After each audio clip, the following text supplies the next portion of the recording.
بسم الله الرحمن الرحيم رمضان كريم دمان ولاalaha Soomaaliyeed meel kasto ay joogan waxaan leeyahay bisha Ramadan Ilaahay subhanahu qaadirka soonkeeda iyo siyaamkeeda aanu u taaganahay ee loo taagan yahay taraawiixdeeda iyo cibaadadeeda Allah naga aqbalo waxaan halkan maanta u soo fariistay in aan baaq walaaltinimo Soomaalinimo islaamnimo aan uga soo jeediyo walaalaha ku dagaalamaya meesha ama magaalada la yiraahdo Karaq waxaan rabaa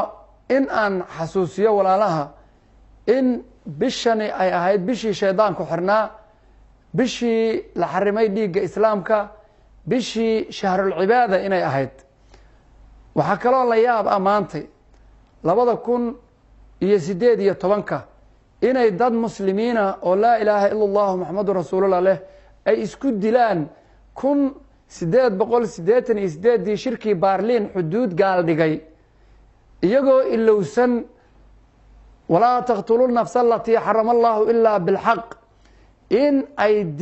diinteedii samaawiga ahayd ilaahay nuugu soo dhiibay nabi maxamed alayhi salaatu wasalaam naga xarimtay islaamka dhiigiisa kala xarimtay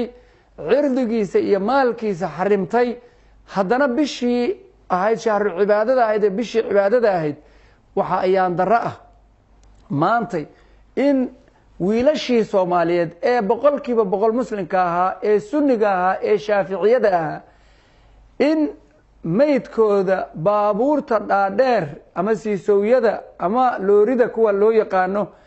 in lagu daldalo oo lagu daadiyo dhiigooda waa nasiib daro waa waxaan maanta inta laga filanayn labada maamul oo meesha ka jira waxay u eg tahay labadii meelood oo dadkan Soomaaliyeed u nabad qabtay u badbaadada ahayd ee nabadda ahayd ee marasta la geystay in maanta dabkii lagu horinayo maanta marka waxa ayaan dara ah oo maanta wax laga xumaada ah in waxa weeye shirki Berlin xuduudii beenbeenta ahayd ee walaalaha lagu kala jarayay ee divide and rule ka ah ee qaybi oo xukunka ahayd in la soo daliilsado aayadii samaawiga ahayd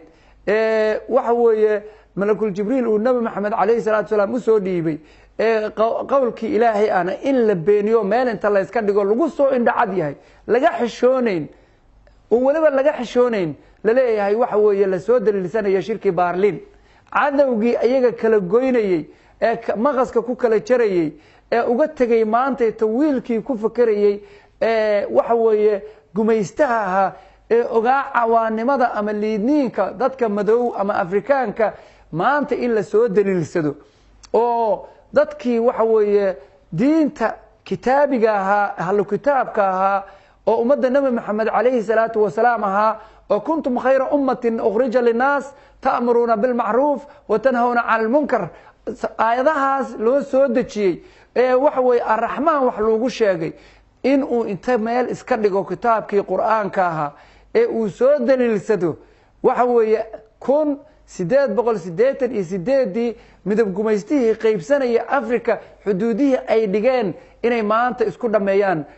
ayaan waxa weeye u soo fariistay inaan uga waxa weeye shacabka Soomaaliyeedna ku baraarujiyo aan ka xunahay 2018 in maanta ay dhiig wiil Soomaaliyeed oo walaalo wada dhashay oo isku afa oo isku diina oo isku dad ah oo isku midab ah in bil Ramadan dhiigooda la daadiyo walaalayaal waxaan rabaa horjoogayaasha ama hogaamiyaasha labada maamul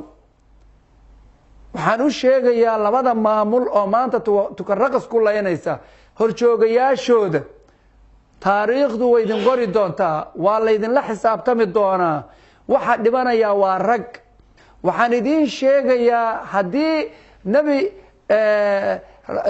nabiyada kamid aha laba gabdhood waxay isku soo dacweysay laba hooyo waxay isku soo dacweeyeen ilmo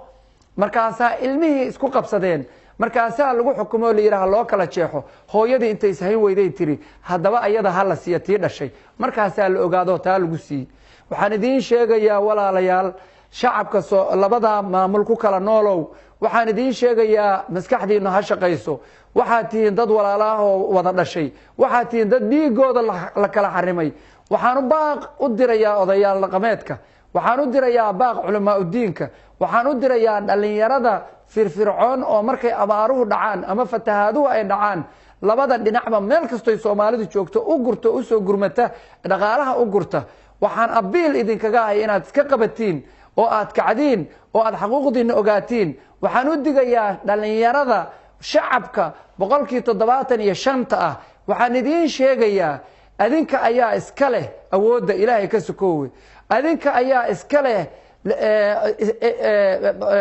siyaasadda inaad adinku hagtaan bay ahayd. waxaan idin leeyahay ka kaca, waxaan idin leeyahay diida, waxa wax ku dhimanaya waa adinka. wiilkii haado ay cunaysay, wiilkii looriga iyo baabuurka siisowga maydkiisa laga buuxinayay, maanta aqalkiisa ayaa tabaya. waxaan idiin sheegayaa cuqaashu ha kacdo, odayaashu ha kacdo, culamaa udiinku ha kaco. doorkan waa doorkii aqoon-yahanka, abwaaniinta. waxaanu leenahay waxa weeye faaslixuu bayna akhawaykum baan leenahay. walaalayaal isdhexgeli, waxa weeye wadan kasta oo la leeyahay waa in la joojiyaa. madaxda maantay dowladda Soomaaliyeed ee madaxweyne Maxamed Cabdullaahi Farmaajo uu ugu horeeyo ugu weyn yahay ra'iisul wasaare Xasan Cali Khayre, waxaanu rabnaa in aad dagaalka tukaraq ku gashiin oo aad ku gashiin islaaxu bayna naas. haddii aan ciidan dhexdega aadnaan lahayn, waxaa la heli karaa aqoon-yahan, waxaa la heli karaa abwaaniin, waxaa la heli karaa odayaal, waxaa la heli karaa culamaa udiin, waxaa la heli karaa culamaa udiin